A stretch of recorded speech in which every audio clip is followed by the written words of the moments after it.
Hey, what is going on YouTube? Hacker Plus 7 here. In today's video, I'll be showing you how to do this third circle trend. Now, you'd simply need to go to your browser and you'd need to type thirdcircles.com.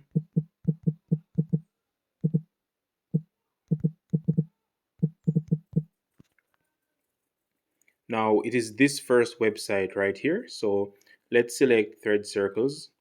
And what you'd simply need to do is to enter a username. Now, this will showcase who you interact with. The closer it is to the center, the more you've interacted with that person. Now, I haven't really interacted with anyone, so I'm going to just use someone else's username. Let me see,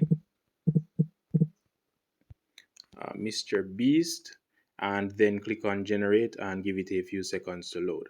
Now, once it loads, it will ask you to download and save to your gallery. So, yeah, that's basically it. Let's give it a few seconds to load.